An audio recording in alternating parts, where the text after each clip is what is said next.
importante que lo reconozcan porque digamos que uno podría solamente con un examen de sangre saber si el paciente, si la muestra es de un perro o de un gato, ¿cierto? O de un caballo, o de por favor, yo todo esto, y voy a poner esto ¿sí? Entonces, normalmente los eritrocitos tienen esta forma, ¿sí? Tienen una forma como de dona, visto desde arriba, o así como de una especie como de comino, digamos que una forma achatada en el centro, ¿sí? Es la forma característica de los eritrocitos. Normalmente todos los eritrocitos se los dibujan ustedes así, ¿cierto? Que tienen una palidez central, entonces normalmente dibujan eritrocitos así, ¿cierto? ¿En qué especies? Vemos que en humanos es lo más característico que eso ocurra, pues que sea de esta forma y en caninos, ¿listo? El canino junto con el cerdo serán los animales que tienen una palidez central mucho más evidente. Uno en el extendido de sangre ve esa palidez central. ¿Listo? Los otros animales, equinos, bovinos, felinos, la palidez central no es tan evidente. Entonces digamos que eso es una gran ventaja porque uno puede ver en un extendido de sangre de una vez la morfología y saber si la sangre que le están mostrando es sangre de equino o sangre de porcino, de ave o de lo que sea. ¿Listo? Digamos que para términos generales nosotros vamos a dibujar o vamos a graficar los eritrocitos de esta manera. ¿Listo? Vamos a empezar a ver entonces digamos que cómo se pueden distribuir los eritrocitos en una muestra de sangre. ¿Listo? Para luego entrar a ver la morfología particular de cada eritrocito. ¿Listo? Entonces vamos a empezar primero a ver cómo se distribuyen los glóbulos rojos en una muestra de sangre. Listo, la primera forma que vamos a ver se llama fenómeno de Rouleau. Listo. Ese fenómeno de Rouleau es básicamente esto, ¿sí? Son glóbulos rojos que se empiezan a acumular uno cerquita de otros. Eso también se conoce como pila de monedas.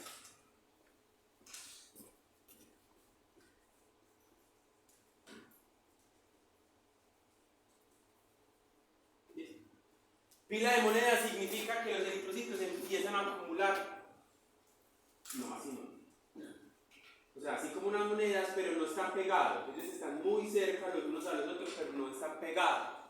¿Listo? Normalmente, en condiciones normales, un eritrocito tiene en su membrana celular una carga negativa, ¿sí?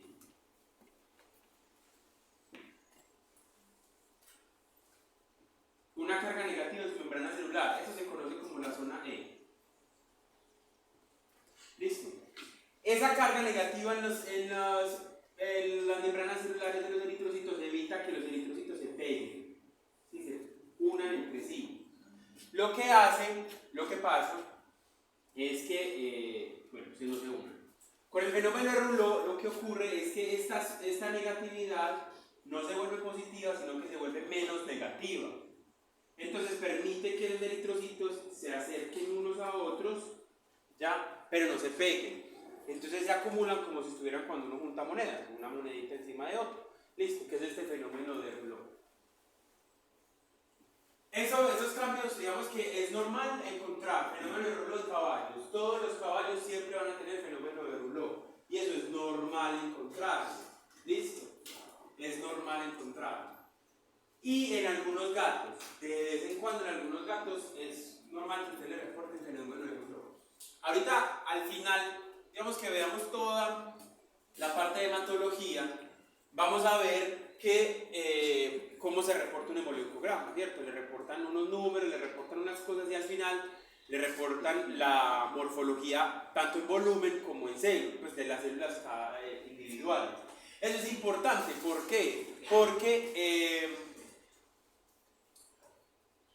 les puede dar a ustedes pistas de qué es lo que le está pasando a ese paciente. Listo, hay alteraciones morfológicas que son muy puntuales de qué le está pasando a ese paciente.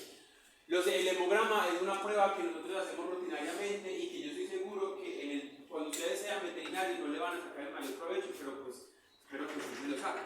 ¿Por qué? Porque es una prueba que es barata. Lo que pasa es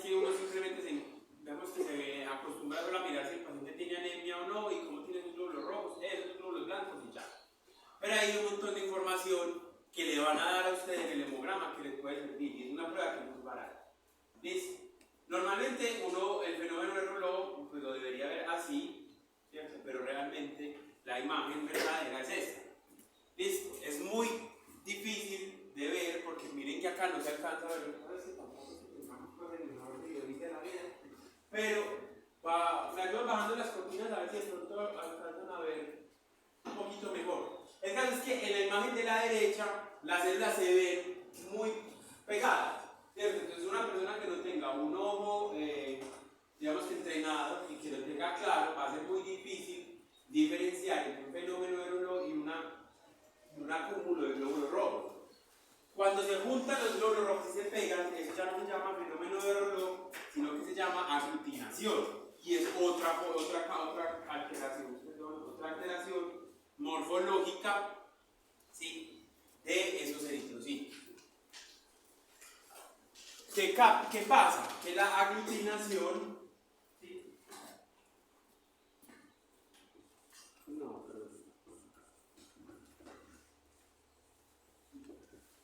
¿Qué pasa? Que la aglutinación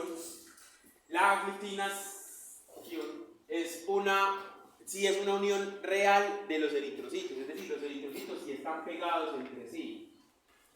¿Listo?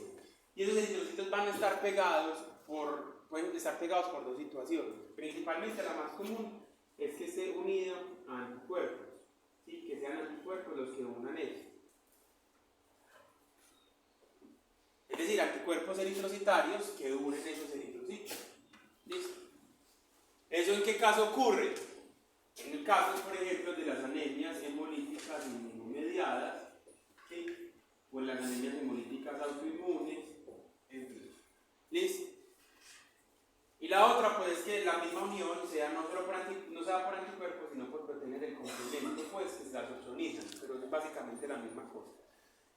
La unión es física. Esa unión y esa aglutinación que estamos viendo nosotros, ¿sí?, es una aglutinación verdadera y es una aglutinación real. Esas células están pegadas entre sí. Hola. ¿Las segundas son? Proteínas del complemento. Les digo pues que es típico macoreta de un mire como la conciencia de es que está haciendo como calor.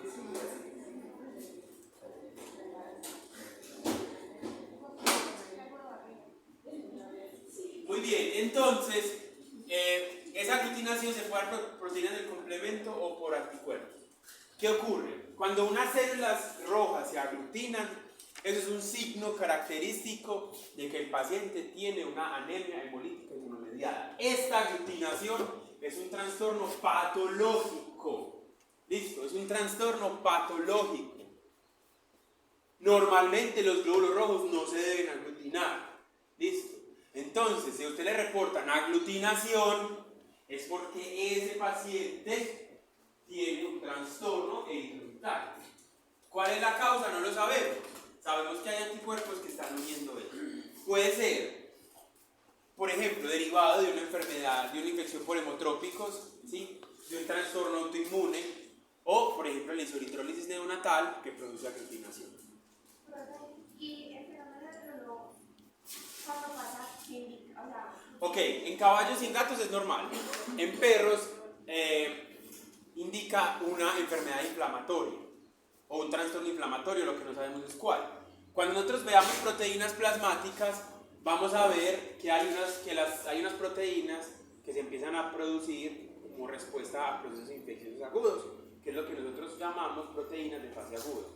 Cuando se producen muchas proteínas de fase aguda, esas proteínas de fase aguda vemos que cambian un montón la carga y el pH de la sangre y eso permite que se pueda formar el reloj. Espero que me haya puesto cuidado, que le explique. ¿Segura? ¿Cuál? ¿Por qué se produce el reloj? Se produce cuando hay trastornos inflamatorios y se degrada. Pero, claro, por las proteínas de fase aguda, recuerde eso, ¿listo?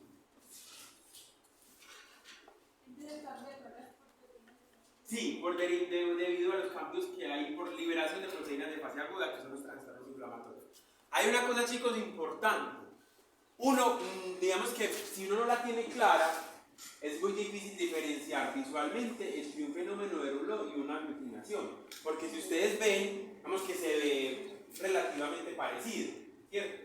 Entonces hay una técnica que hacemos en el laboratorio y es hacer una dilución de la sangre en solución salina. Entonces esto funciona así. Ustedes hacen primero un extendido. Entonces hay una cosa que les voy a contar, que no les he contado. Cuando ustedes toman la muestra de sangre, ¿cierto? Para la hematología, por un hemograma, la toman en qué tubo? Lila, ¿cierto? En un tubo lila, muy bien. Llega ese tubo lila al laboratorio. En el laboratorio nosotros lo primero que hacemos es tomar una gota de esa muestra y hacer un extendido de sangre y colorearlo para ver toda esta morfología que estamos viendo acá. ¿Sí? Luego el resto de la muestra de sangre ya la vamos a ver qué pasa con ella, que la pasan por un equipo y se tienen unos datos numéricos. En ese extendido de sangre nosotros empezamos a ver cómo se ve la morfología grupal de esos glóbulos rojos, es decir, la muestra como tal, cómo se ve. Podemos ver Rouleau o podemos ver aglutinación, que es lo que estamos viendo en ese momento. Si yo no tengo claro si es fenómeno aglutinación o fenómeno de Rouleau, lo que yo puedo hacer es tomar otra gota de sangre de ese tubo original que ustedes mandaron al laboratorio, ¿sí? Mezclarla con una gota de solución salina isotónica y volver a hacer un extendido, ¿cierto? De tal manera que ahí lo que yo estoy haciendo es diluir la sangre, ¿cierto? Si la sangre está, no vuelvo a ver fenómeno, pues aglutinación, si no vuelvo a ver aglutinación, sino que ya veo las células separaditas normales, ahí lo que yo estoy viendo, lo que yo estaba viendo en la imagen anterior, en la placa anterior, que no está diluida, es un fenómeno de Rouleau. ¿Sí o qué? ¿Sí está claro? ¿Por qué es? Porque básicamente las células no están pegadas. ¿Listo? Pero si yo luego en el segundo extendido, con la dilución de solución salina, sigo viendo las células pegadas, ahí confirmo que lo que tenía el paciente es una aglutinación. ¿Por qué? Porque es unión antígeno-anticuerpo. Y como se los dijeron en inmunología, la unión antígeno-anticuerpo es irreversible, ¿cierto? Entonces usted siempre va a ver aglutinado. Entonces ahí es una forma como que uno podría hacerlo, si no tiene experiencia, de hacer la dilución, de comprobar si el paciente tiene fenómeno de Rouleau o tiene aglutinación. ¿Listo? La aglutinación es un trastorno patológico, como se los dije, normalmente no se debe aglutinar y está relacionado principalmente con anemias hemolíticas inmunomediadas, autoinmunes, ¿sí? O digamos que trastornos inmunitarios, pues, que hacen que se aglutine ese glóbulo rojo. Por ejemplo, en un caballo siempre debería diluir. Lo que pasa es que en un caballo, no siempre, porque si es un caballo que está clínicamente sano, ya ahí entran a jugar un montón de cosas, ¿cierto? Normalmente en el laboratorio uno no la diluye porque uno ya ve mucha sangre de caballo y uno ya sabe cuándo es la aglutinación y cuándo no. Si vos no tenés claro, deberías diluir, ¿cierto? Si es un perro, por ejemplo, es muy raro que un perro haga Rouleau. Entonces uno dice, eso no parece Rouleau, vamos a ver si es la aglutinación y lo diluye. ¿Cierto? Es como para verificar si lo que estoy viendo es real. No es que se deba hacer. Realmente se hace muy poco, sobre todo en caballos y en gatos, que no reportan normalmente Rouleau. ¿Por qué? Porque en gatos es raro que haya anemias hemolíticas inmunomediadas, ¿cierto? Es más común en perros.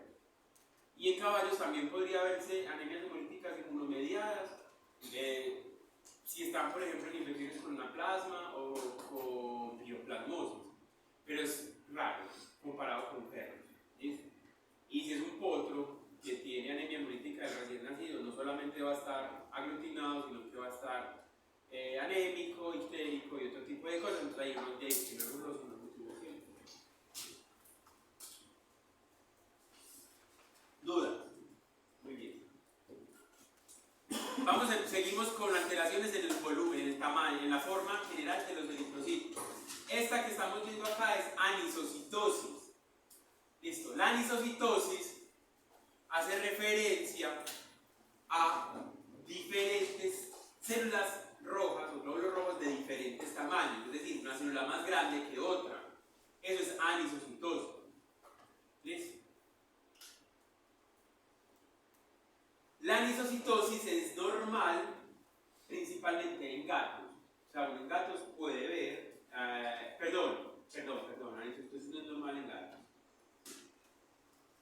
La anisocitosis es normal en bovinos y en felinos clínicamente sanos. Listo, en felinos uno puede ver medianamente anisocitosis.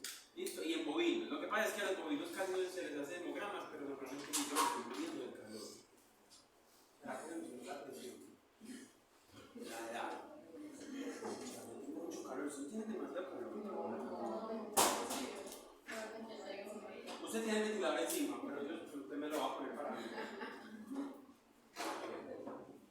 Porque yo tengo demasiado calor, me vas a arrastrar. Entonces, la anisocitosis es una variación en el tamaño de los eritrocitos. Vamos a tener eritrocitos grandes y eritrocitos pequeños. Listo. Yo quisiera que eso se viera mejor, pero no se ve tanto. Miren, acá estamos viendo unos eritrocitos caninos. Y si ustedes ven, miren que la forma es igualita entre todas, ¿cierto? Si ustedes ven acá, estamos viendo eritrocitos bovinos y estamos viendo unos eritrocitos grandes y unos eritrocitos pequeños.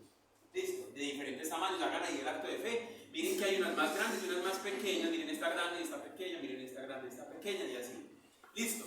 Esto lo reportarían ustedes como anisocitosis. ¿Listo? Como les digo, en un felino y en un bovino, la anisocitosis es normal.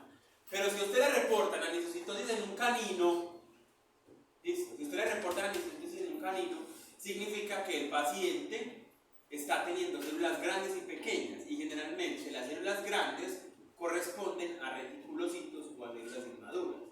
Entonces, un paciente anémico que le reporten anisocitosis es característico de una regeneración de anemia. ¿Y si me da a entender? Eso es en un canino. En un canino no es normal encontrar anisocitosis.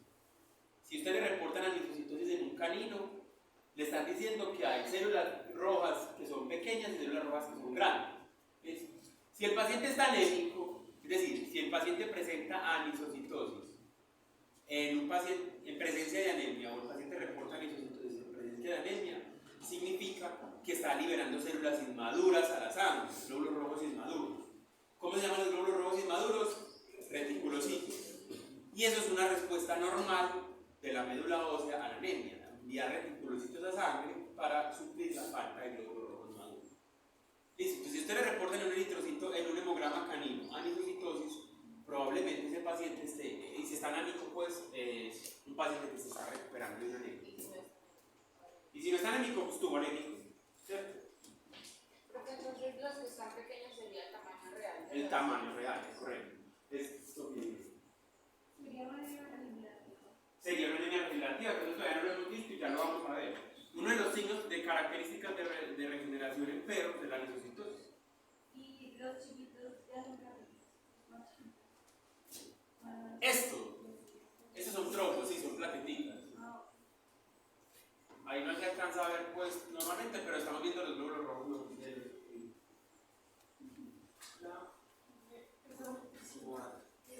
¿Se ve bien para TC? ¿Cuándo? Ayer. Antier. No. Ni la semana pasada. Es que yo estoy viendo caras nuevas que no había visto. Porque como la primera vez que les doy clase un miércoles. Pero la verdad es así. Ah, bueno. No, lo que me refiero es que veo caras nuevas. Pues ya, porque debe darlo súper lleno, comparado con los lunes a las 6. Deberían empezar a poner cariño que le dicen los lunes a las 6. A ver qué más dura. Listo, entonces miren acá, aquí tenemos, digamos que diferencias entre cada uno de los eritrocitos.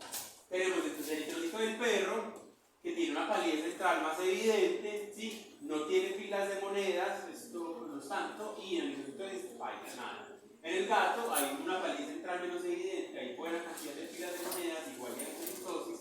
El caballo tiene muchas filas de monedas y así sucesivamente. La vaca, entonces tiene eritrocitosis, no tiene filas de monedas y poca palidez central. Listo, esto es importante, pues, como por si lo quieren conocer, sobre todo si ustedes pues van a algún punto, les gustará el laboratorio y empiezan a trabajar con laboratorio. Hola. El gato puede tener eritrocitos como un poquito estrellados, pero eso tiene un nombre. Esa morfología estrellada de los eritrocitos tiene un nombre que se llama equinocito. Pero ya lo vamos a ver, pues, no se me adelante.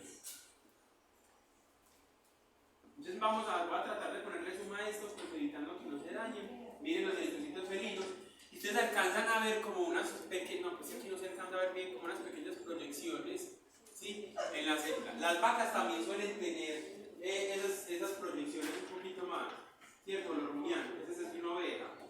Listo, los glóbulos rojos, los más pequeños. Esto estamos viendo acá eritrocitos de cabra, que cada vez más pequeños, hay varios, miren que hay eritrocitos, miren esta célula. Miren esta célula tan grande comparado con esta, ¿cierto? Y aquí no estamos hablando de regeneración, sino que simplemente estamos con los rojos grandes y los rojos pequeños.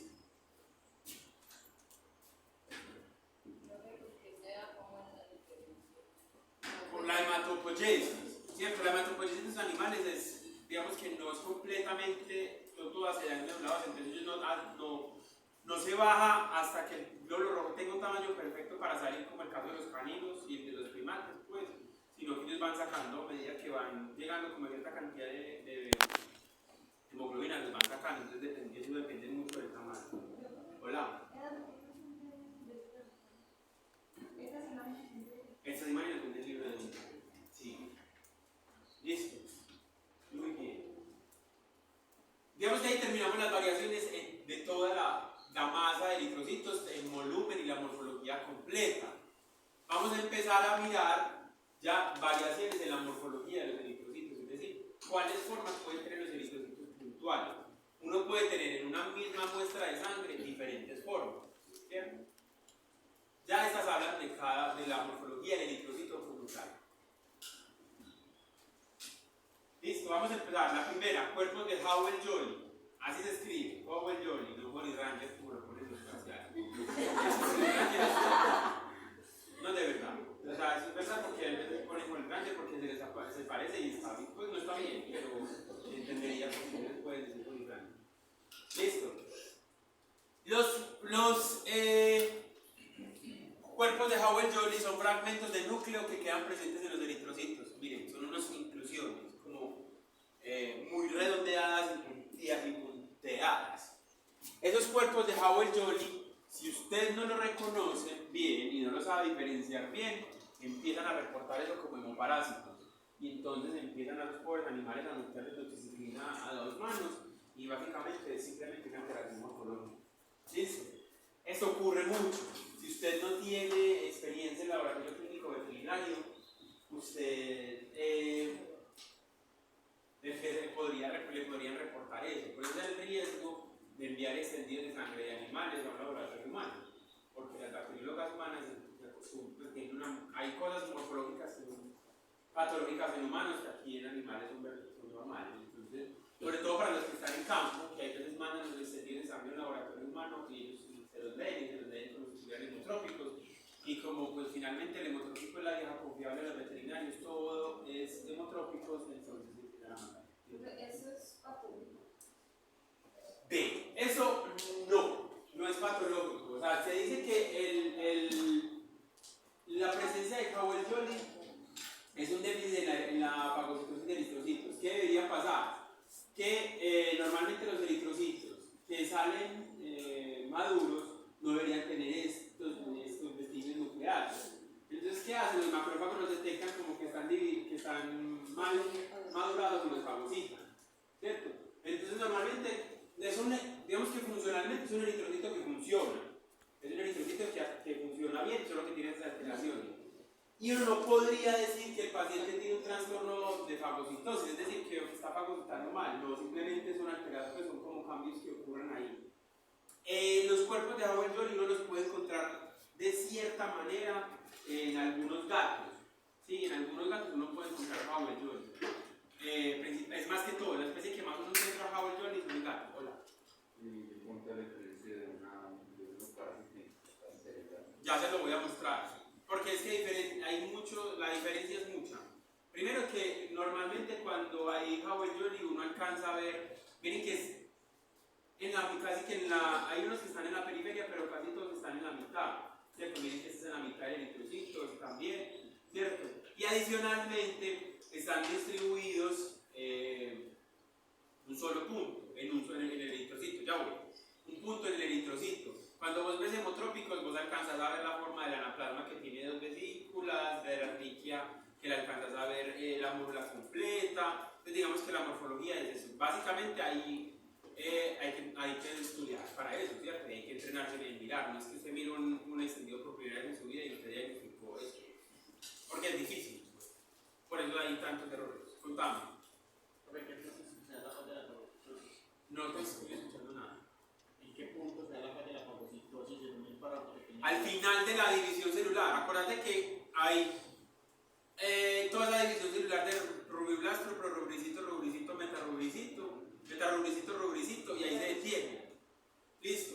Ahí hay como una maduración y se empieza a destruir el núcleo y tal. Normalmente se pierde todo el núcleo, los vestidos nucleares y salen. Ahí es donde está la falla, ¿cierto? La falla no está o sea, sale el glóbulo rojo y ahí es donde estaría el macrófago en la médula ósea, cercanos a la médula ósea, esperando para fagocitarlo, pero como no para, no ocurre, pues no lo fagocita. ¿Listo? Profe, entonces, ¿sí sería una falla de fagocitosis?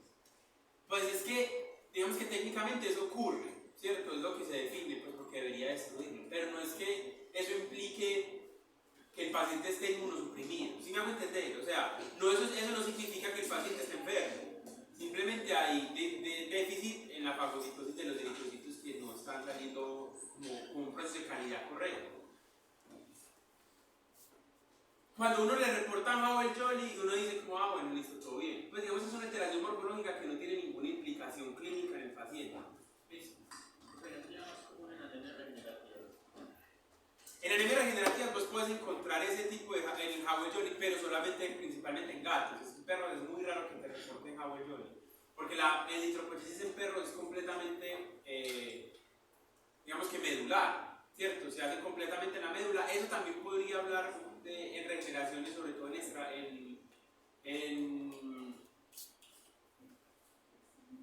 sí, pero tienen una eritropoyesis extramedular. Listo, por ejemplo en aves uno podría también encontrar Howell Jolly, ¿cierto? Entonces en cambio, digamos que la morfología, esa alteración en la morfología puede hablar de muchas cosas, pero no nos podemos quedar solamente con el Howell Jolly como para diagnosticar anemias regenerativas, eritropoyesis extramedulares, no, porque son alteraciones que pueden aparecer, digamos que conservadas en la mayoría de los animales. Es una alteración morfológica. Lo importante es conocer qué especies les aparece más frecuente y que no lo vayan a confundir con un hemotrópico, ¿cierto? Porque si ustedes no lo tienen claro, lo pueden confundir o se los pueden reportar con un hemotrópico y embalado. Listo. El Howell Jolly ustedes van a ver, se lo reportan y digamos que implicación clínica no tiene. Vamos a ver que hay muchas alteraciones morfológicas que no tienen alteración clínica, que no tienen ninguna relación clínica, tanto en rojos como en blancos. Listo. Lo importante es que simplemente conozcamos las morfologías. ¿Dudas aquí? Listo. Vamos a mirar otra forma, que esta sí es una alteración que me indica a mí que hay un proceso patológico, que es el esferocito. Los esferocitos son células completamente redondas, sin palidez central. ¿Sí? Son muy comunes de encontrar en pacientes caninos con anemias hemolíticas inmediatas. Son glóbulos rojos redondos. Entonces en caninos se ven muy fácil, porque como es el glóbulo rojo del canino, que tiene un característico en la mitad, la palidez, ¿cierto? Entonces vos ves glóbulos rojos pálidos, pues con una palidez entre la morfología normal, y te empiezan a aparecer estas células redonditas, completamente redondas. Mira, ¿cierto? Entonces aquí estamos viendo glóbulos rojos con palidez, con un Howell Jolly, y adicional estamos viendo. ¿Ah? No. Pues sí estaba apuntando, pero ya les voy a apuntar aquí. Estamos viendo acá palidez central, sí, de un glóbulo rojo, pero aquí estamos viendo unos glóbulos rojos completamente redondos. Son muy fáciles de ver en el canino. Esta morfología sí me hace a mí, sí me indica que el paciente está con un proceso patológico. Listo.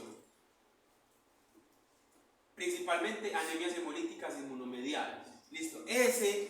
Digamos que la presencia de esferocitos es un signo, una alteración casi que patognomónica de esa anemia hemolítica inmunomediada del canino. ¿Listo? Anteriormente nosotros no teníamos forma de diagnosticar esas anemias hemolíticas inmunomediadas, porque ya lo vamos a ver acá, no, en patología clínica, pero les voy a contar igual. No teníamos forma. Sí, porque para el diagnóstico de las anemias hemolíticas inmunomediadas se tiene que hacer un test que se llama el test de Coombs. Y ese test de Coombs es específico por especie. Y el único test de Coombs que había en el país era humano. Entonces, digamos que los anticuerpos caninos son diferentes a los anticuerpos humanos, entonces digamos que no había una buena relación, no una buena correlación.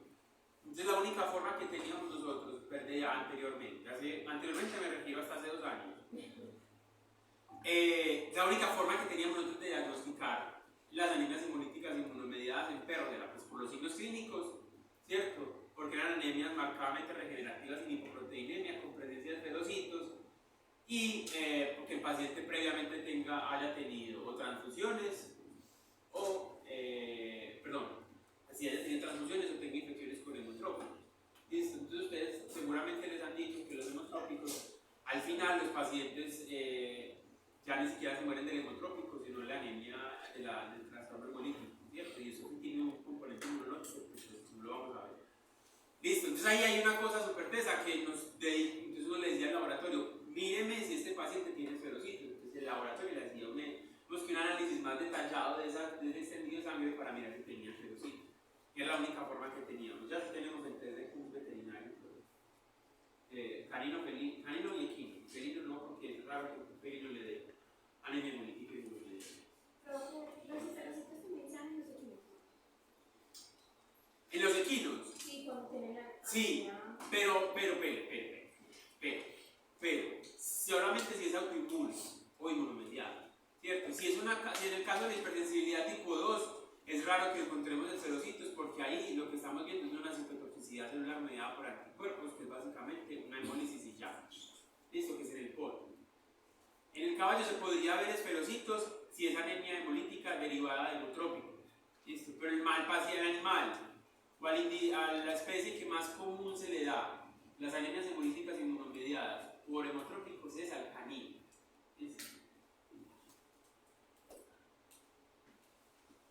Vamos a ver acá otra célula, otra alteración morfológica que se llama células fantasma. Yo no sé si se alcanzan a ver aquí. Voy a apagar este canal.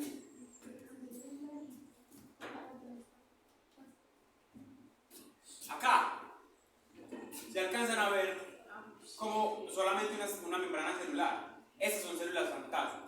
¿Listo? La presencia de células fantasma es raro, o sea, tiene que ser, es raro que la reporten porque es muy difícil verlas, porque se tiñe es muy tenue y porque pues es complicado, ¿cierto? La presencia de células fantasmas me indica a mí que son glóbulos rojos que están viejos o que se destruyeron, pues, o que se fagocitaron o que se murieron, digamos que dentro del vaso sanguíneo. Entonces me podría hablar a mí de hemólisis intravascular, pero vieja, o sea, de atrás, ¿cierto? No es una hemólisis reciente. Una también puede ser los fantasmas en líquidos abdominales, en líquidos pleurales, o líquidos articulares, o líquidos cefalorraquídeos. Y eso significa que el paciente tuvo una hemorragia o una pérdida, una llegada de sangre a sus tejidos hace días atrás. Listo. Generalmente la lisis de los glóbulos rojos de manera intravascular se produce por la presencia de anticuerpos o mediada por anticuerpos. Listo. Entonces, como está mediada por anticuerpos, uno alcanza a ver los glóbulos rojos alcanza a ver células como esas membranas celulares, es decir, que le reportan células fantasma. Si ustedes me preguntan a mí en la vida real cuántas células fantasma reportan en un hemograma, eso es muy bajo porque la atribución es muy tenue. Y digamos que tiene que ser una persona muy experta en hematología para que le reporten esas células fantasma. Uno puede solicitar la medición de células fantasma, como les dije, en líquidos que normalmente no hay glóbulos rojos y es mucho más fácil ver. Pero en el sentido de sangre no es tan común. Hola. Profe, hemólisis celular. ¿Qué? Hemólisis celular. Intravascular. Pero antigua, o sea, no reciente, porque reciente uno no alcanza a ver, ¿cierto? Sino que es básicamente en un extendido de sangre que hay células normales y hay células fantasmas. Si hay muchas células fantasmas, son hemólisis viejas, pues no pasó inmediatamente, ¿listo? Ahora, en un paciente es normal encontrar en algunos casos células fantasmas porque hay cierta cantidad muy baja de glóbulos rojos que se mueren dentro del vaso sanguíneo, ¿cierto? Lo vimos en la clase pasada. Hay poquita cantidad de glóbulos rojos que se mueren dentro del vaso sanguíneo, hay unos que generalmente se mueren en el macrófago, ¿cierto? Pero normalmente pues uno alcanza a ver en algunos casos. ¿Listo? Esta otra que estamos viendo acá se llama cuerpos de Haynes. También son frecuentes en gatos. Y los cuerpos de Haynes son básicamente como unos chichoncitos que le salen a los eritrocitos. ¿Cierto? Es como listo. Esto ocurre por desnaturalización de la hemoglobina. Se pierde un poquito la hemoglobina y se forma como un chichoncito. Listo. Es frecuente en gatos. ¿Cierto? Es normal encontrar cuerpos de Haynes en gatos. Estos eritrocitos igual funcionan, ¿sí? Son viables. Pero en las otras especies le pueden indicar a usted intoxicaciones, le pueden indicar a usted procesos tumorales incluso, sobre todo de mangiosarcomas y demás. ¿Listo? Ya les vamos a dar una imagen.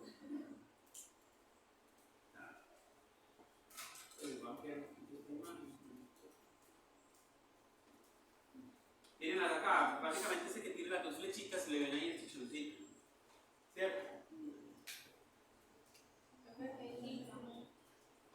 ¿Cómo? Intoxicaciones o tumores en algunos casos, listo, pero pilas. Pues no es que vaya a ver que usted vive un gato sano, que le encontraron el cuerpo de ellos y decir, pucha, ese gato tiene un tumor, no, ¿cierto? De todo eso va, digamos que son alteraciones que se ven frecuentemente en esos procesos que yo les estoy diciendo, pero no es una prueba diagnóstica para usted confirmar un tumor. Pues obviamente no, usted no puede confirmar un tumor, sí puede, pero no hacerlo pues como un diagnóstico final para un tumor y sobre todo pues para un hemangiosarcoma, tiene que ser recuperativo. Pero cuando tú dices que es frecuente en gatos, o sea, Eso en gatos sanos. En gatos sanos usted es frecuente encontrar cuerpos de Haynes.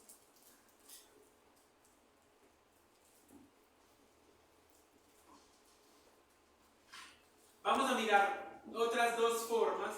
¿Sí? La primera forma que vamos a ver es equinocitos, este que estamos viendo acá. Los equinocitos, ¿sí? Los equinocitos son glóbulos rojos que se ven así, como los que están viendo en la flechita. Si ustedes van a ver glóbulos rojos que se ven con unas proyecciones citoplasmáticas, pero esas proyecciones son uniformes, es decir, la forma es igual, son como cresticas y son iguales. Entonces se llaman equinocitos o se llaman crenocitos. ¿Listo? Digamos que es la misma forma, equinocitos o crenocitos. ¿Cuál es la diferencia entre un equinocito y un crenocito? Ninguna, morfológicamente. Pero digamos que sí, técnicamente hay una característica. ¿Listo?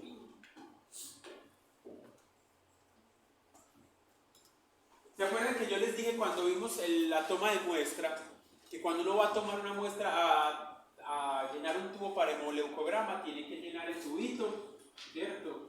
Hasta la línea negra que está ahí, ¿cierto? Que puede ser, pues, idealmente, ahí digamos que el volumen de sangre debe estar ahí. Que si usted se pasa, si usted no pone el volumen de sangre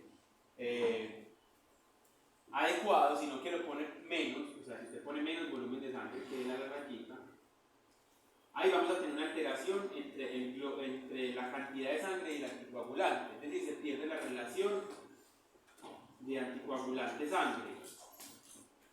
¿Listo? Y eso hace que las células estén en un medio hipertónico y las células se deshidraten un tris. ¿Listo? Y se deshidratan un tris y cambian y se ponen en esta forma. ¿Sí? Porque se pierde un poquito de agua y se ve en esta forma. ¿Sí? Que se llaman glóbulos rojos crenados. ¿Listo? Entonces pilas, pues. Técnicamente, digamos que son iguales. Morfológicamente son iguales.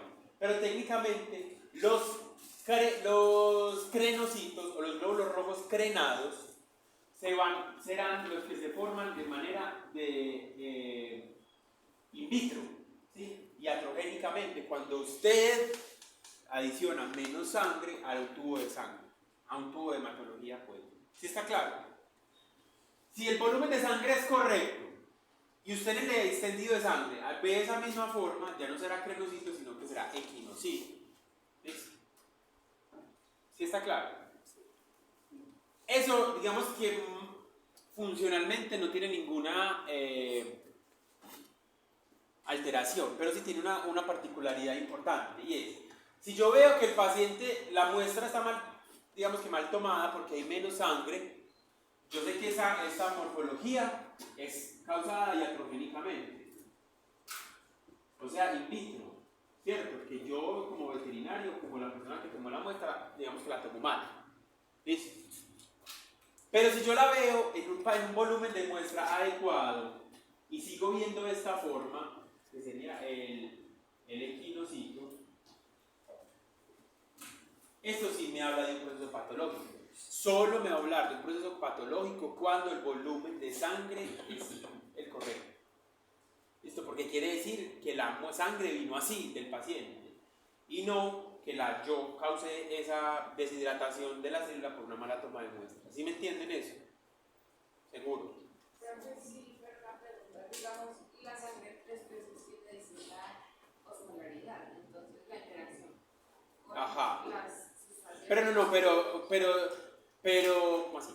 O sea, me estás diciendo, esto es principalmente en caninos. Esto es principalmente en caninos, ¿cierto? La crenación es más común en caninos, pero normalmente se puede, ya entiendo. Pues como la carga del anticoagulante cambia dependiendo de las especies. Sí, es verdad, eso sí es cierto, pero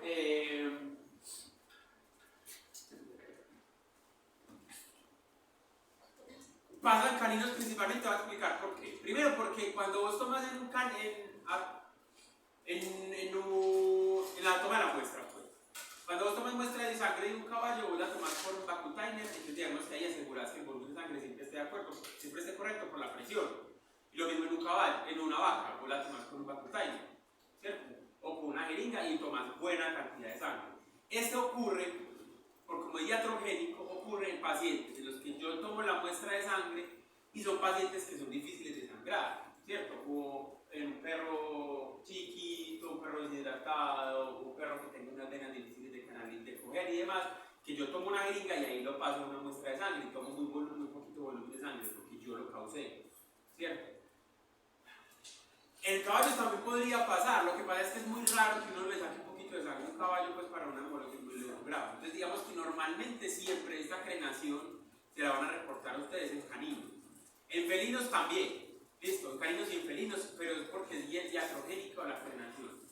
Los equinocitos, si ya te lo reportan como equinocitos, ya se te habla de procesos patológicos, ¿cierto? Principalmente hemangiosarcomas. ¿Y cuál es la especie que más popular de hemangiosarcoma? Un perro, ¿cierto? No quiere decir que todas las... pero entonces hay una cosa súper tesa. Los laboratorios difícilmente te hacen esa salvedad. Ellos simplemente te reportan alteraciones morfológicas. Es decir, ellos no te van a decir si es crenocito o es equinocito.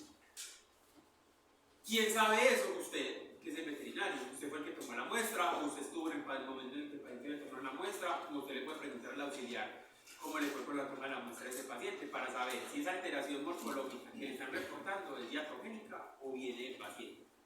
Eso sería como la única forma de poderlo hacer. Generalmente a todos los laboratorios le reportan a usted crenocitos o equinocitos, dependiendo del laboratorio, pero morfológicamente le están hablando de la misma célula, ¿cierto? Del mismo tamaño celular.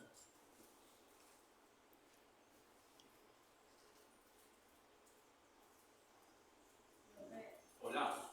Cuando sí reportan en No veo señal. reportan en equinocitos que entiendes que es algo patológico que puede impactar. Hay hemangiosarcomas. Hemangiosarcomas en perros, que es el más común, digamos, que le reporten a uno de los equinocitos. Sobre todo porque es la especie en la que más difícil, pues más complicaciones se ven en la toma de la muestra, ¿cierto? Porque toman muy poquita muestra de sangre y le echan en un tubo rojo, en un tubo lila grande. Digamos que en la mayoría de las clínicas veterinarias ya se ha perdido la presentación de esa forma iatrogénica, porque ya se cambiaron casi todas las clínicas veterinarias, ya tienen el microtimers, que son tubitos de 1 ml. Cuando yo era veterinario de clínica, cuando yo era veterinario de clínica era muy difícil encontrar microtimers, en el país no había casi, entonces nos tocaba tomar sí o sí en un tubo, poner la sangre en un tubo de 3 ml, que es el tubo lila normal, el del hemograma que le hacen a uno. Entonces nosotros en un gato, por ejemplo, en un gatito chiquito de 3 meses, que llegó por cualquier cosa, acabé de tomar una muestra de sangre, nosotros no le podíamos sacar 3 ml a un gato de 300 gramos, de 400 gramos, entonces sacábamos 0.5 ml y nos tocaba mandarlo así, y así nos reportaban muchos crenocitos, ¿cierto? Muchos equinocitos fuera. Pero digamos que ya es un poco frecuente, por eso es que a ustedes no les, puede que no les reporten mucho eso, y si ustedes le reportan, tienen que entrar a pensar cómo fue que tomaron la muestra de sangre, si el volumen fue adecuado o no. ¿Listo? Esta otra forma que vamos a ver, sí, se llaman acantocitos.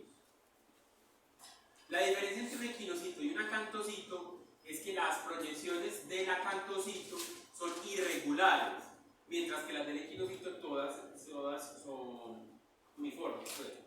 ¿Cierto? Aquí alcanzan a ver, miren esta que se ve un poquito mejor la coloración, que tiene flechas que son como proyecciones irregulares de la membrana celular. Digamos que fisiológicamente es una alteración entre el colesterol y los fosfolípidos de membrana, de esos eritrocitos. ¿Listo? ¿Qué ocurre? Principalmente estas alteraciones ocurren esta alteración morfológica en trastornos hepáticos. ¿Listo? Es frecuente encontrarlos en pacientes con trastornos hepáticos. Vuelvo y les digo, no vayan a pensar pues, que el hemograma es el que les va a diagnosticar todas las enfermedades raras, porque no. Simplemente hay alteraciones morfológicas, pueden no aparecer, ¿cierto? Aquí estamos viendo las imágenes porque les estamos hablando de la morfología, pero no es, digamos que cuando usted le reporte un hemograma, es muy raro que le reporten gran cantidad de esa morfología en un paciente sano, ¿cierto?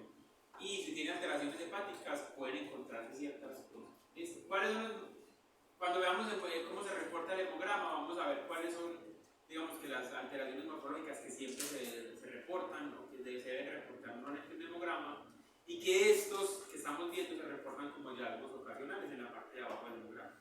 ¿Piensas decir algo? No. Ah, y los fosfolípidos de la membrana. Entonces se va alterando, digamos que esa composición y se va volviendo así como unas espículas muy grandes. ¿Sí? Este otro que estamos viendo acá, este se llama queratocito. ¿Sí? ¿Qué es este? Queratocito. El queratocito es, también le dicen la célula de herradura, ¿cierto? Es básicamente, esto sí ocurre por ejemplo en pacientes que tienen procesos febriles crónicos no, pues de varios días, de curso de varios días, ¿listo? Eso básicamente lo que hace es que se forma como una vesícula, ¿sí? También les dicen, antes de explotarse la vesícula les dicen células en gemación, porque parece una célula que estuviera gemando como una levadura. Se explota esa vesícula y se invagina la membrana celular y queda ese eritrocito así. Esta célula ya no sirve, esta célula ya está, esa célula digamos que no tiene función porque se explotó, ¿cierto? Se perdió toda la hemoglobina que había ahí y simplemente es una alteración morfológica. Listo, procesos febriles de pacientes, por ejemplo, que tienen picos febriles por Ehrlichia o pacientes que tienen picos febriles por nemotrópico, por leptospira, se ven esas alteraciones. A mí me gusta, digamos, decirle como la célula diablo, pues que parece el diablito del sexting de WhatsApp, ¿sí o qué? Que es básicamente así la misma color moradito y con los cachitos. ¿Listo? Miren acá, ¿cierto? Estamos viendo una célula con dos protuberancias y básicamente se explotó y se invaginó la membrana celular. Esta célula, como ya les dije, es inviable. ¿Listo?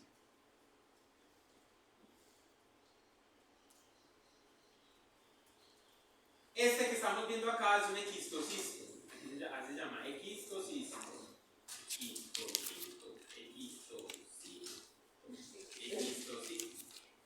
Listo. Esos equistocitos tienen una particularidad y es que son glóbulos rojos, o sea, son glóbulos rojos, ya no son glóbulos rojos, son fragmentos de glóbulos rojos realmente.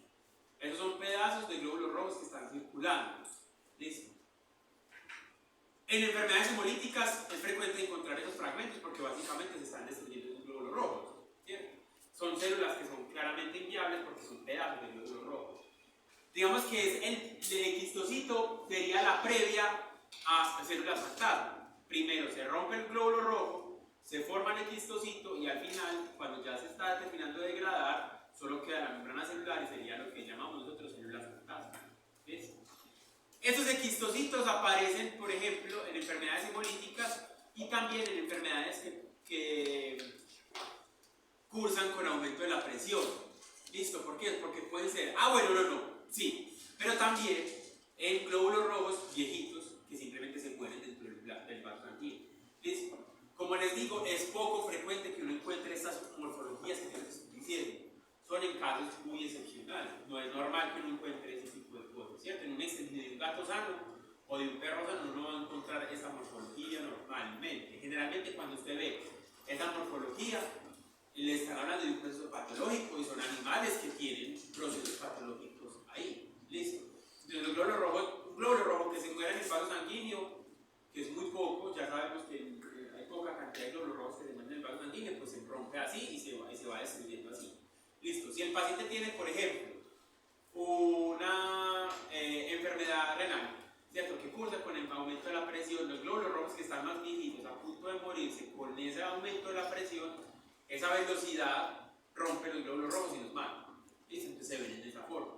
Pacientes que tienen que aumentar el inmunotropismo, que es la fuerza de eyección del corazón, por ejemplo, que tienen insuficiencias cardíacas o cardiomiopatías dilatadas y demás, básicamente lo que hacen es aumentar un poco la presión y esos glóbulos rojos que están viejitos se empiezan a destruir. ¿Sí? Pero no vayan a utilizar esto, obviamente, como diagnóstico final.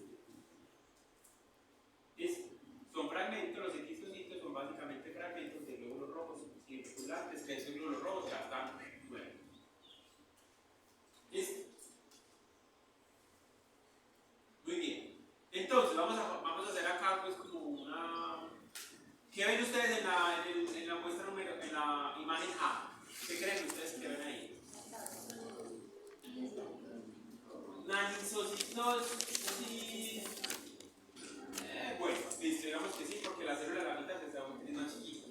Pero digamos que ¿qué glóbulo rojo, qué morfología de glóbulo rojo están viendo ahí? Son, exacto, son redondos, tienen palidez central y diente, entonces es un glóbulo rojo de un perro. En el B, la palidez central no es tan evidente, entonces digamos que bueno, ahí pues, nunca lo han visto, pero es una sangre de gato. Y lo que estamos viendo en la mitad son plaquetas. En la C,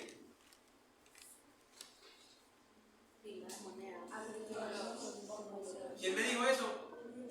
No, aglutinación no, pilas de monedas. Muy bien. Miren que aquí estamos viendo las células como si fueran unos estreptos, ¿cierto? Que son básicamente células finitas, pues, pila de monedas. Acá, en el L. Aglutinación. Miren que si es, digamos que si uno la tiene clara, pues la aglutinación es muy evidente porque la aglutinación se ve como células pegadas como un racimo de uvas, como si fueran pegadas. Miren este que estamos viendo acá en el E, que eso no lo hemos conversado, pero ya lo vamos a conversar. Miren que la coloración es diferente. Sí, ustedes ven, aquí unas células moradas, pero aquí están viendo unas células como amarillosas. Esta es una coloración que se llama nuevo azul de metileno. Y esta es la coloración que utilizamos nosotros para identificar reticulocitos. O sea, la coloración que se utiliza para hacer reticulocitos es nuevo azul de metileno. ¿Listo? Por eso lo vemos cuando veamos pues, cómo se hace el recuento de reticulocitos.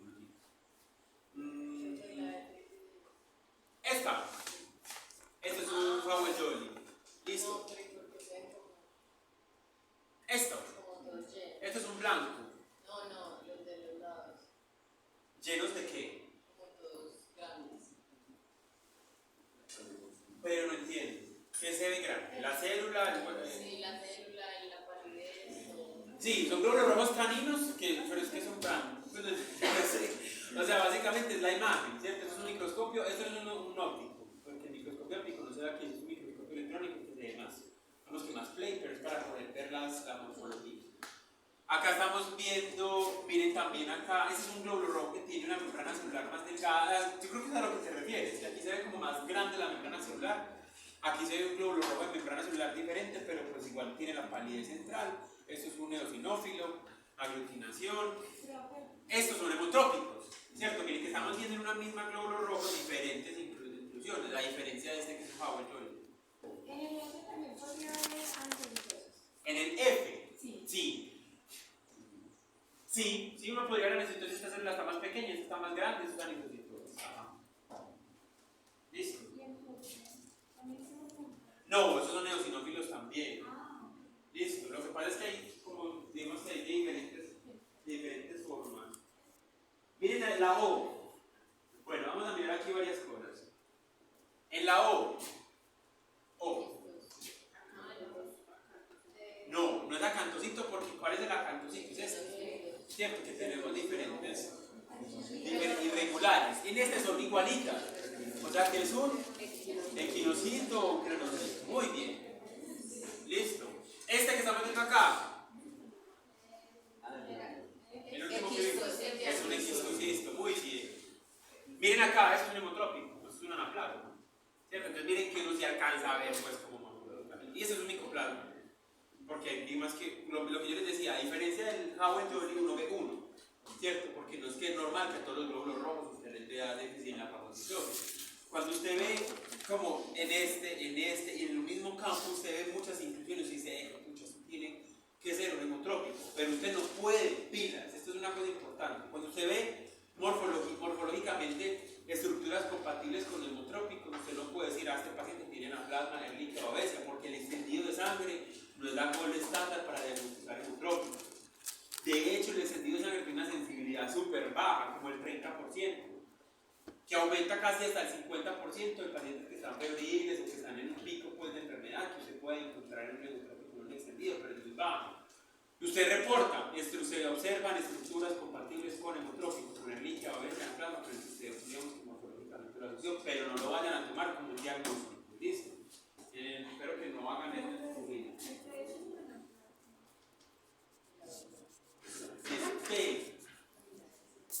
Es un hemotrópico, pero aquí hay varias cosas. Aquí estamos viendo una plasma, ¿cierto? Y aquí estamos viendo una célula que ustedes nunca han visto, que yo se las he contado, que es una célula que está muy morada, ¿cierto? Pero esto es una macroplaqueta. Esto es una plaqueta inmadura, pero no lo hemos visto porque no hemos llegado a la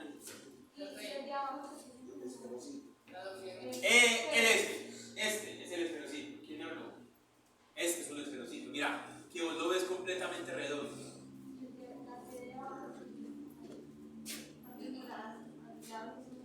Bueno, hay que tener una cosa clara. Esto, digamos que esta, por ejemplo, es una precipitación del colorante.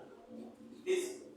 Y esta parecería un Howell Joint. Listo, lo que pasa es que esta célula se ve muy redonda, pues, entonces podría también ser un esferocito. Y uno ve esto y ve esto, pues, digamos que uno sí puede alterar ahí.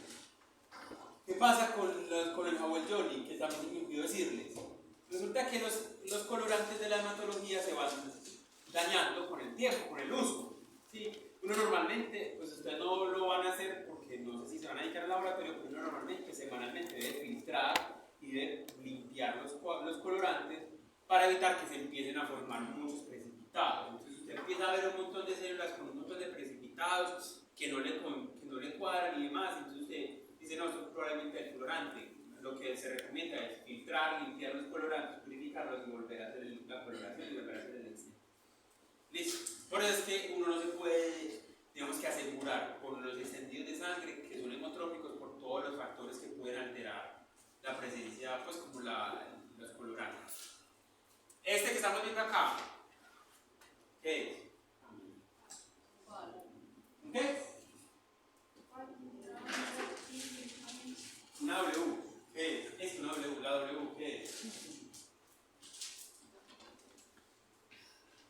Son glóbulos rojos nucleados. Digamos que pueden ser de aves, pueden ser de reptiles, pueden ser de.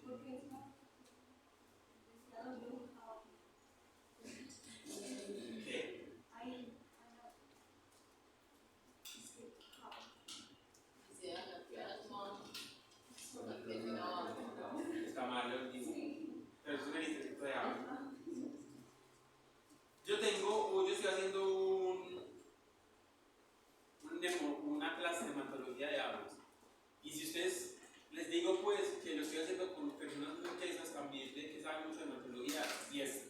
la morfología cambia brutal. Incluso hay fotos y hay morfologías celular que ni siquiera las conozco, las he visto yo, las han visto, lo estamos haciendo con las bacterias de la NECAP y no los hemos visto nunca, no hay literatura que reporte eso, entonces es muy teso porque en aves particularmente la morfología celular cambia muchísimo entre familias. Entonces, si usted está haciendo unos cetáceos y quiere hacer, no sé, unas rapaces o demás, la morfología cambia un montón, la de rojos y de blancos. Entonces, estamos tratando de buscar cuál es la morfología normal de cada animal, porque no está documentado. Algún día tenemos. Listo, este cuadro es bacancito, también es del libro de patología clínica de Duncan. Digamos que no alcanza a ver ahí, ¿cierto? Digamos que es diagramado, y como es diagramado, pues funciona bonito. Listo, miren. Bueno, hay una cosa que no les dije. Ustedes les pueden reportar también una célula que se llama policromatófilo. El policromatófilo es el mismo reticulocito. Lo que pasa es que es una célula que absorbe mucho colorante por la cantidad de núcleos que tiene o de los nucleares. Listo, entonces eso se llama policromatófilo. O le reportan a ustedes policromatofilia. Generalmente los pacientes que tienen anemia y están policromatófilos, pues generalmente se dan pacientes que tienen reticulocito. ¿Listo? Uno podría pensar, a ver, con el hemograma uno puede saber o puede intuir que el paciente está con una anemia regenerativa, ya lo vamos a ver. Pero la única forma de saber que si el paciente está regenerando y cuál es la capacidad de regeneración o el ritmo de regeneración de la médula ósea en un paciente es con el recuento de reticulocitos. El hemograma le sirve a uno como para ayudarse, pero realmente si usted quiere saber cuál es la respuesta de esa médula ósea, la pérdida de sangre, tiene obligatoriamente que hacer el recuento de reticulocitos. En animales que se haga pues igual el recuento de reticulocitos. Listo, miren acá la crenación que yo les decía, crenocito, o equinocito o célula especular, es básicamente lo mismo, el acantocito, ¿cierto? Hay una célula que se llama célula diana, ¿sí? O codocito. Miren, lo que son estos últimos, el centrocito y codocito o célula diana, son unas células con unas morfologías que son muy difíciles de ver en mamífero, pues en animal. ¿Listo? Digamos que yo codocitos he visto uno en toda mi vida. ¿Listo? Esos codocitos ustedes ven que parecen como una diana de un arco, ¿cierto? Tiene la membrana celular, tiene la palidez y adicional tiene digamos que otra vez otro puntito. Listo, esas células aparecen, por ejemplo, en procesos también febriles o en enfermedades neoplásicas. Y el excentrocito, sí, es una célula que se ve como distorsionada, que vos alcanzas a ver la palidez, pero ya no la alcanzas a ver central, sino que la ves hacia un lado. ¿Listo? Esa morfología, digamos que no es común verla en mamíferos, pero pues igual se las pongo. Míralo acá, la célula diana. Estamos viendo abajo, ya te lo voy a volver a mostrar.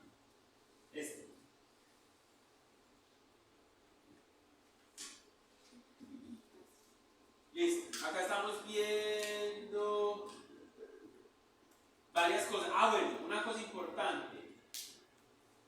Miren, acá estamos viendo. Bueno, aquí dice que la anaplasma marginal es porque lo que se nos dijo es que estamos viendo pues, con varias exclusiones en un mismo cuadro, adicional al paciente está anémico. ¿Por qué? Porque no es normal que uno vea un extendido de sangre de un animal con tan poquitas células rojas dentro de un campo. Y si uno dice, ve, anemia, y la anemia está confirmada en el extendido, es decir, que yo veo muy poquitos glóbulos rojos. Si yo le hago el hemograma a este paciente, probablemente esté anémico, ¿cierto? Y yo le estoy viendo, pues, anaplasma, y adicional, miren todos los tamaños de células que hay. ¿Eso cómo se llama? Anisocitos, muy bien.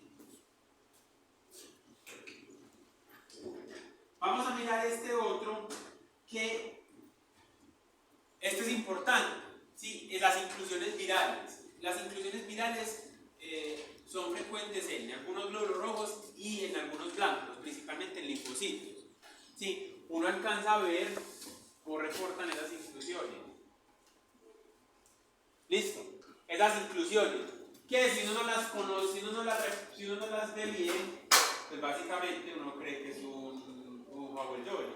Lo que pasa es que se alcanzan a ver mucho y sobre todo que son pacientes pues, que tienen no solamente inclusiones en rojo, sino también en blanco. Listo, las inclusiones virales también se pueden confundir con hemotrópicos y con Howell-Jones. Listo. Acá estamos viendo un gato que tiene, eso es unos glóbulos rojos de gato, tiene que la apariencia tal vez no es tan evidente, el gato está anémico comparado pues, con un paciente que no está anémico, ¿cierto? La cantidad de glóbulos rojos en el sentido se ven. Y adicional, ustedes alcanzan a ver un montón de inclusiones ahí. Ahí ya no sería un Howell Jolly, ¿cierto? Ahí eso son estructuras compatibles con un hemoparásito. ¿Cuál es? Principalmente, el hemoparásito más común de los gatos es la Mycoplasma haemophilus, ¿cierto? Entonces uno dice, estructuras compatibles, o le reportan estructuras compatibles con Mycoplasma haemophilus. ¿Los glóbulos rojos de los gatos siempre van a ser estrellados? No. ¿Hay algún porcentaje? En algunos casos es normal encontrarlos estrellados, pero no es que siempre estén. Hay algunas razas que sí lo tienen. Lo que pasa es que nosotros vemos que la frecuencia de razas puras de gatos es menos que los gatos criollos, ¿cierto? Nosotros generalmente la mayoría de los gatos que atendemos son gatos cruzados. Entonces hay unas razas, se me escapa el nombre de la raza en este momento, pero hay algunos casos que les pueden ver como estrelladitos, ¿cierto? Pero no siempre, no siempre. Usted los puede encontrar, digamos, normalmente en gatos, pero no es que sean todos, no es una regla general. Listo. Vamos a empezar a hablar ahora de las formas de evaluar los eritrocitos. Es decir, volvemos a lo mismo. Ya tomaron la muestra, ya la llevaron al laboratorio. En el laboratorio hicimos el extendido, lo coloreamos. Sí, el extendido de sangre me sirve para ver la morfología de los rojos en volumen individual, la morfología de los blancos en volumen individual, la morfología de las plaquetas en volumen individual, el mismo extendido. ¿Sí? Nos estamos centrando solamente en rojos, ya los vimos.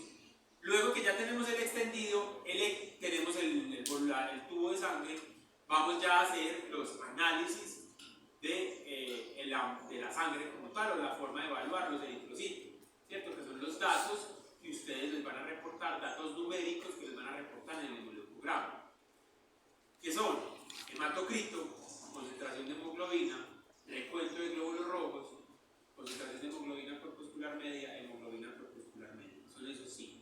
¿Sí? Y volumen corpuscularmente, son 6. Listo, pero igual ya vamos a verlos cada uno. ¿Listo? El hematocrito se los pueden reportar como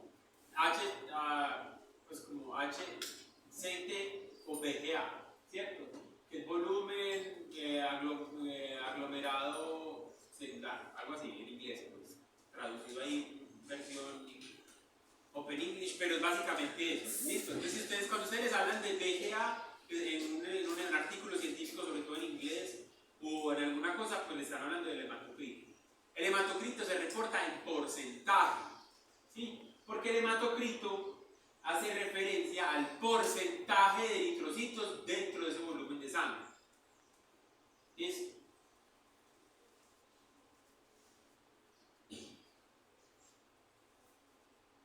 ¿Listo?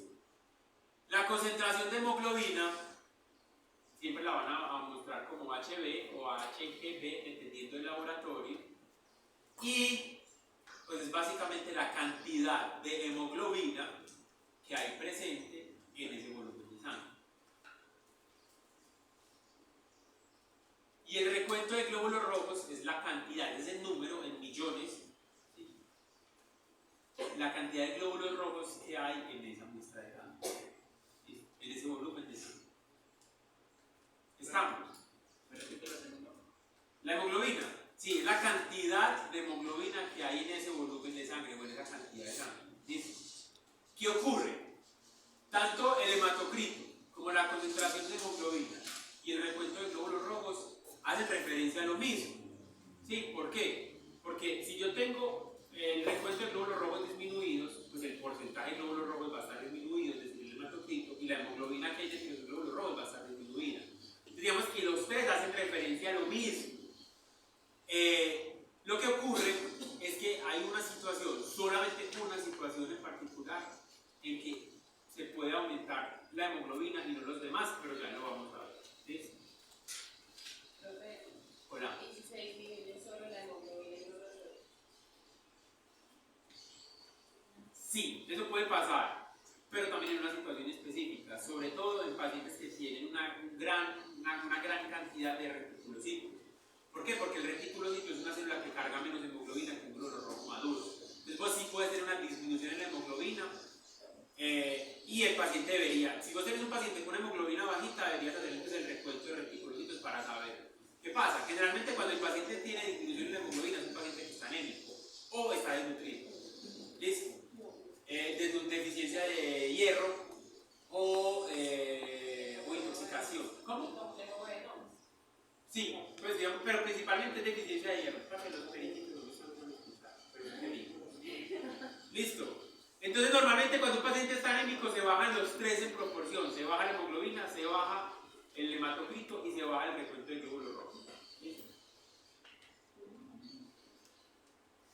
Entonces, como les dije, el recuento de glóbulos rojos hace referencia a la cantidad de glóbulos rojos presente en una muestra de sangre determinada o en el volumen de sangre. ¿Listo? Si nosotros tenemos un aumento del volumen, del recuento de reticulocitos por encima del valor de referencia, nosotros lo vamos a denominar policitemia o hemoconcentración. Y eso tiene, y cuando veamos esos trastornos, pues vamos a hacer la diferencia entre los dos. ¿Listo? Y si tenemos disminución del recuento de glóbulos rojos por debajo del valor de referencia, nosotros lo vamos a denominar anemia. ¿Cierto? O hemoconcentración. Policitemia o hemoconcentración, disminución será anemia. ¿Listo? El recuento de glóbulos rojos lo puede hacer uno, digamos que de dos formas. Esta forma que es automatizada, que es la que normalmente utilizamos en todos los equipos, en todos los laboratorios, es básicamente tú pones el tubo de sangre en esta parte de abajo, ¿sí? Él se toma una pequeña cantidad de sangre y hace el recuento de glóbulos rojos, por una técnica que se llama impedancia electrónica, que es en este equipo. Pues. Y hay un equipo más complejo que tenemos nosotros en CBZ, que se hace con citometría de flujo. Pues, pero digamos que realmente el valor que les da pues, es el mismo, debería ser el mismo, independientemente de la técnica y el método que se utiliza. Este equipo yo se los traigo porque es el equipo que normalmente está en todos los laboratorios veterinarios, porque es el primer equipo de hematología que hubo veterinario. Por eso se los traigo, pues es el papá de todos los laboratorios químicos veterinarios, nosotros lo tuvimos, ya no lo tenemos más que. Existe otra forma de hacerlo y es el recuento con cámara de Neubauer. Listo. Recuento en cámara de Neubauer. ¿Conocían la cámara de Neubauer? Sí, que tiene un cuarzo, que tiene una cerdita. Impedancia electrónica, citometría de flujo. Listo. Esa cámara de Neubauer, una cosa súper importante, solamente van a utilizar el equipo de hematología para utilizar muestras, para analizar muestras de pacientes que tengan glóbulos rojos sin núcleos. ¿Listo? O sea, no se pueden utilizar muestras de sangre, no se pueden analizar en el equipo de hematología, este que les acabo de mostrar, pacientes que tengan o animales que tengan glóbulos rojos nucleados. No se puede. ¿Por qué? Porque con la técnica de citometría de flujo o impedancia, lo que hace es cuantificar pues, la presencia de núcleo. Entonces, las células nucleadas serán contadas como glóbulos blancos, porque todos los glóbulos blancos son nucleados y los linfocitos no. ¿Listo? Entonces, cuentan los glóbulos rojos de las aves o de los animales que tienen glóbulos rojos nucleados como si fueran blancos. Entonces, el recuento no les da. Entonces, por eso no se puede hacer aquí. La cámara de Neubauer es el único método que tenemos para hacer el recuento de glóbulos rojos en pacientes que tienen glóbulos rojos nucleados. Aves, reptiles, anfibios principalmente. ¿Listo? Y obviamente van a tomar el tubo, la sangre en un tubo libre. El hematocrito, entonces ya se lo dije, es el porcentaje de la sangre, es el porcentaje de glóbulos rojos, que hay en una muestra de sangre. El hematocrito lo hacemos de dos maneras.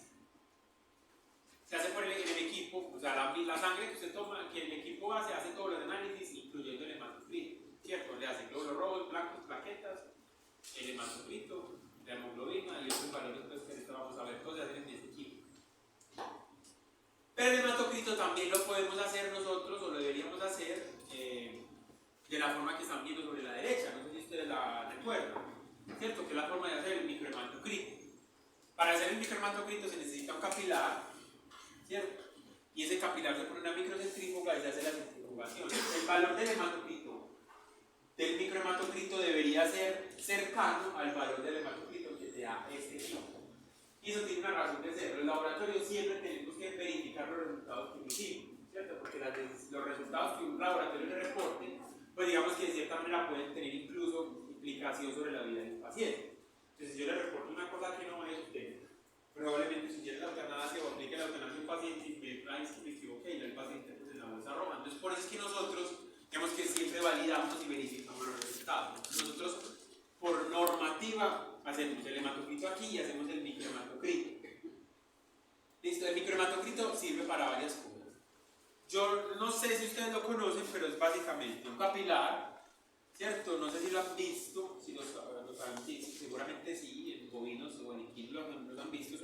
Y uno toma una gota de sangre, que es literalmente una gota de sangre, del tubo, mete el capilar en el tubo y eso se llena por capilaridad, se sube y usted le pone un taponcito de plastilina o de lo que sea y lo centrifuga y ya está. Cuando usted lo centrifuga va a tener digamos que es la versión ampliada de esto. Listo, después de centrifugarlo usted va a tener abajo del fondo la concentración de glóbulos rojos, solamente los glóbulos rojos. Acá en la mitad va a tener las células blancas y las plaquetas, que es lo que yo les estaba explicando en la primera clase, que es el buffy coat o el tapón leucocitario, y el resto va a ser plasma. Y va a ser plasma, ¿por qué? Porque yo tomé una muestra de sangre, una gota de sangre de un tubo anticoagulado. Pero siempre se tiene que centrifugar o también se puede hacer por gravedad. El microhematocrito. Digamos que si usted quiere concentrarte el volumen de célula, realmente lo tiene que centrifugar, ¿cierto? Lo tiene que centrifugar. En campo, digamos, no. La cantidad de sangre que ustedes, a ver, ¿cómo te lo explico? Si vos dejas que por gravedad se decante, ¿cierto? Ahí puedes tener una falsa lectura, porque los glóbulos rojos sí se asientan, pero no se asientan realmente como deberían hacer, ¿cierto? El microhematocrito sí o sí se debe centrifugar, ¿cierto? Que si yo no les vengo a enseñar champonán, o sea, yo no les voy a explicar a usted que porque siempre me preguntan, entonces, ¿cómo hago para centrifugar el campo si no tengo? Entonces que volteo la moto y lo pongo en el ring de la moto y lo acelero. Esas cosas las hacía. O sea, yo no les estoy diciendo que no, pero pues eso no lo vayan a hacer, pero pues ustedes están a mitad de la selva con una moto y un microhematocrito, entonces háganlo.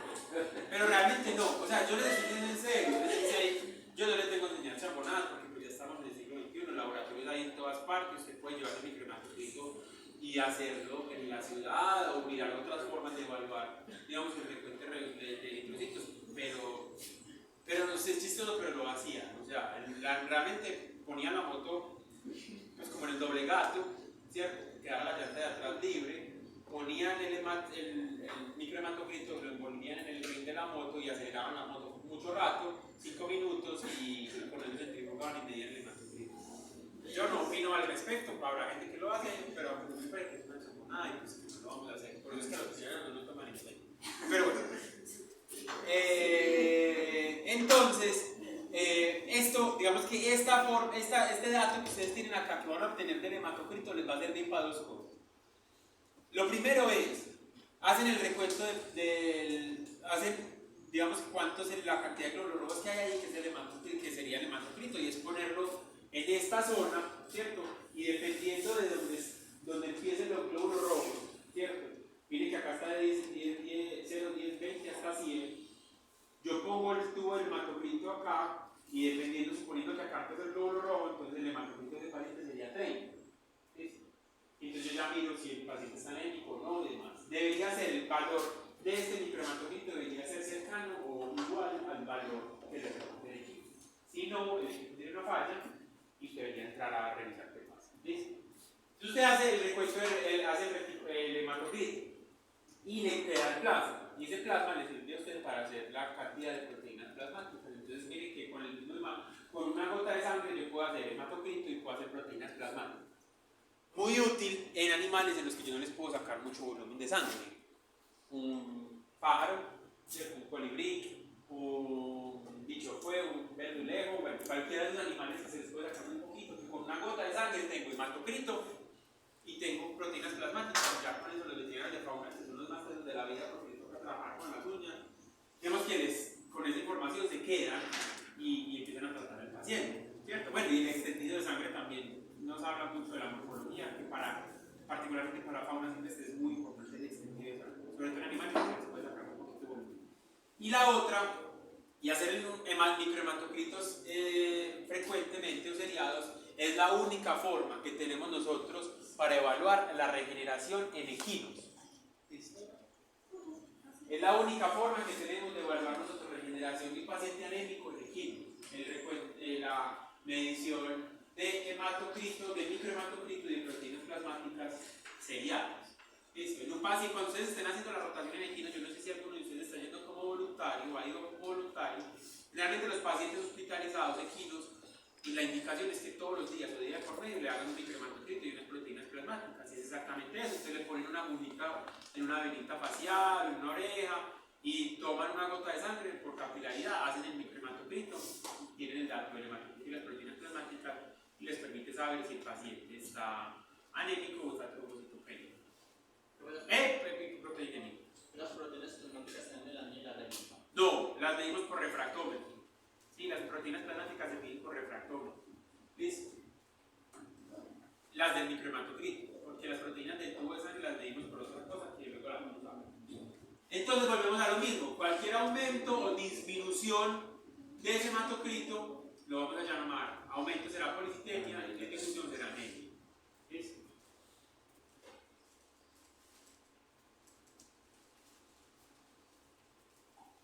En un paciente, la última que vamos a ver será la concentración de hemoglobina. ¿Listo?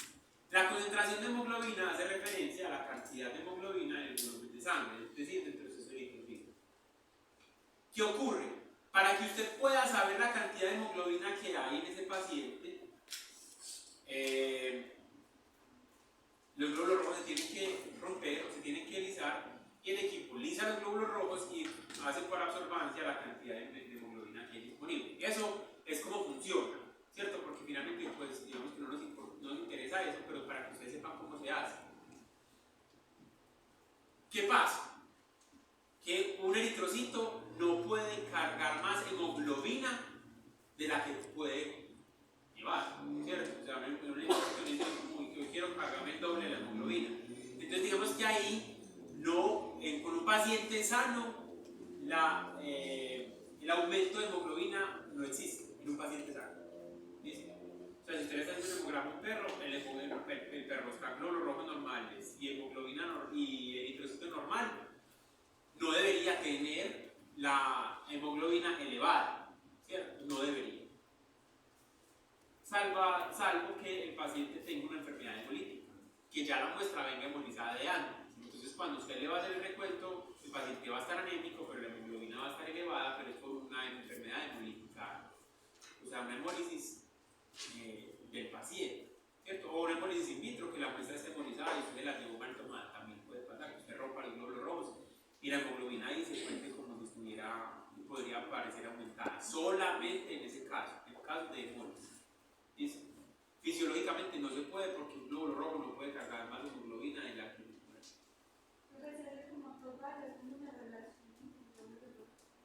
la cantidad de glóbulos rojos y la hemoglobina, pues. Porque si no entiendo la pregunta. Pues, porque si un glóbulo rojo puede tener 4 moléculas de hemoglobina, pero si se escapa es más un plasma. Ajá. Por eso, pues.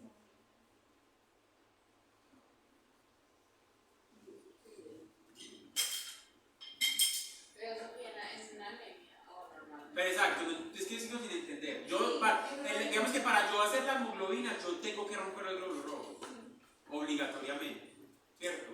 Porque yo no tengo forma de mirar la hemoglobina si no rompiendo los glóbulos rojos. Entonces el equipo lisa los glóbulos rojos. Si yo no tengo, yo puedo hacer otra forma de la hemoglobina, y es que yo puedo adicionar el lisante, el grupo de sangre, una muestra, una partecita, y lo mido por escopofotometría, por la confancia, y luego un cálculo matemático, y te dice cuánta es la concentración de hemoglobina en ese volumen. ¿Listo? En el paciente que viene hemolizado, yo ya tengo, si el paciente viene hemolizado, ya de entrada está anémico, ¿cierto? Entonces, el recuento de glóbulos rojos va a estar disminuido y la concentración de hemoglobina va a estar elevada. ¿Por qué? Porque hay hemoglobina libre más la hemoglobina que yo rompo cuando parto el equilibrio muestra por el equipo. ¿Listo? Es así, creo, es la respuesta, ¿cierto?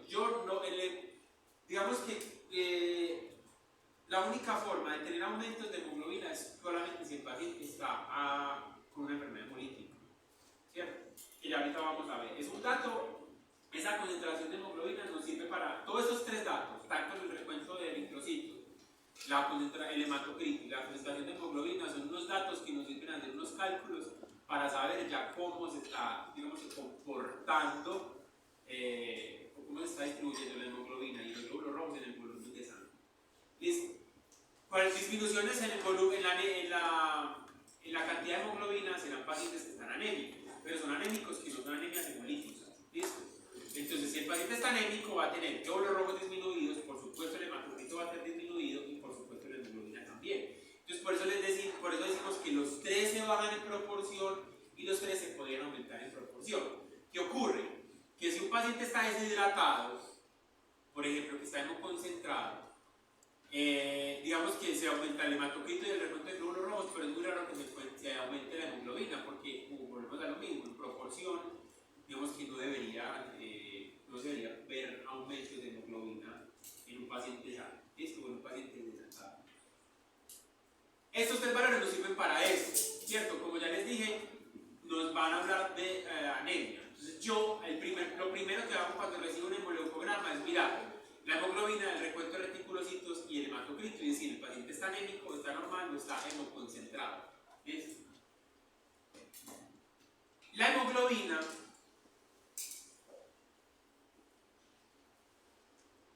hay un valor que nos sirve a nosotros como para poder validar el resultado. Si el reporte está bien en el laboratorio y demás. Hay una técnica, pues digamos que es un valor cercano, un valor aproximado que nos sirve a nosotros para hacer una validación de ese resultado rápidamente.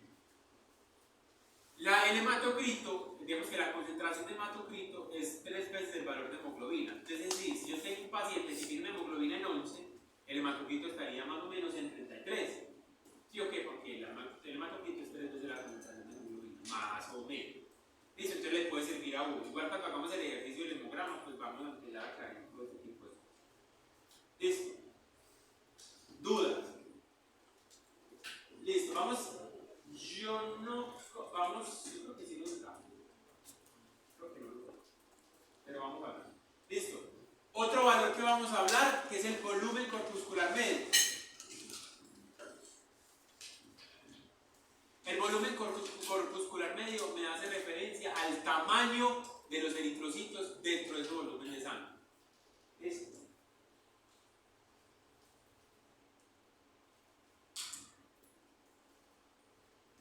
Y el cálculo es este, ¿cierto? El volumen corpuscular medio es igual al hematocrito en porcentaje sobre la cantidad de glóbulos rojos en billones por 10. ¿Listo? Esa es la fórmula para calcular el volumen corpuscular medio. Si yo tengo el dato, por ejemplo, si yo solamente tengo el dato del hematocrito y el recuento de glóbulos rojos, porque lo hice por cámara de Bauer, ¿cierto? En un paciente, por ejemplo, que tengo glóbulos rojos nucleados o porque no tengo sino esas dos formas de laboratorio que tengo, que es un laboratorio básico, yo tengo que hacer todos esos cálculos manuales para poder reportar el hemograma completo, ¿cierto? Los equipos automatizados te entregan de una vez el volumen corpuscular medio, la concentración de hemoglobina corpuscular media y la hemoglobina corpuscular media de 1. Pero pues aquí es importante que ustedes conozcan que tengan la fórmula para que lo puedan hacer, es un ejercicio pues, que toca hacer. ¿Sí? Si nosotros tenemos aumento del volumen corpuscular medio, significará que el paciente tiene células de un tamaño muy grande, y nosotros vamos a llamar eso macrocitosis. ¿Sí? Macrocitosis. Cuando el volumen corpuscular medio está elevado, nosotros vamos a hablar de macrocitosis.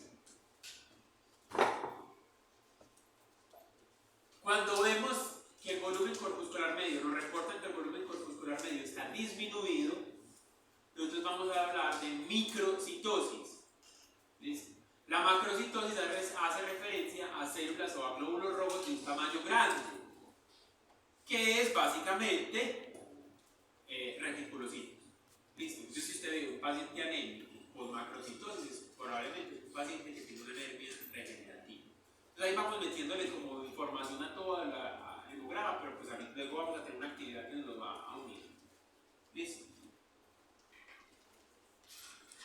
Si ustedes, por el contrario, ven un paciente que está con el volumen corpuscular medio disminuido, se llamará microcitosis y generalmente son células muy pequeñas tamaño pequeño que generalmente se dan pacientes que tienen deficiencia de hierro o son animales muy jóvenes. ¿Listo?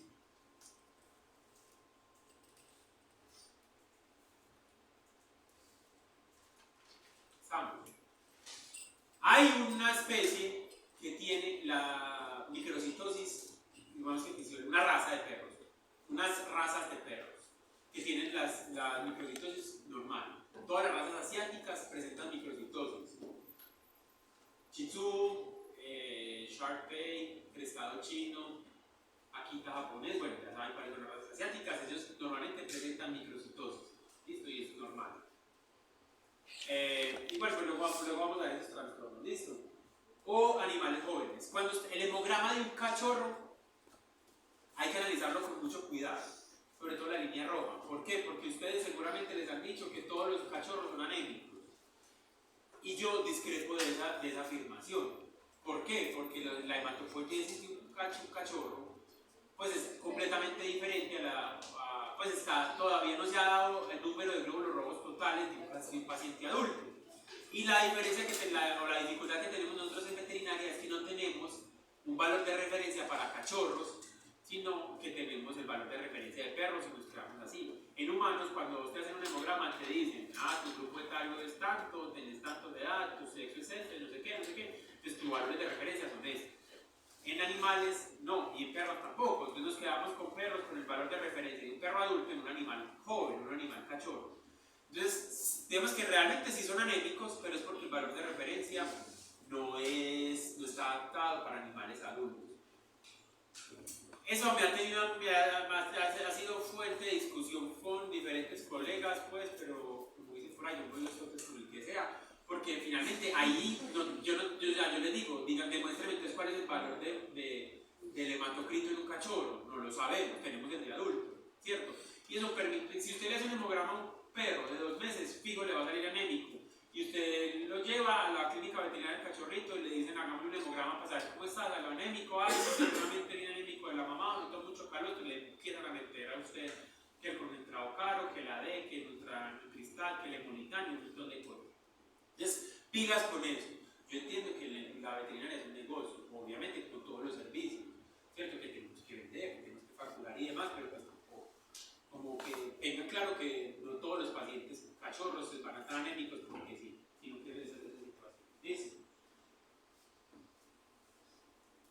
Vamos a dejar hasta ahí para que volvamos a acabar volumen corpuscular medio, contra hemoglobina media y demás la próxima clase.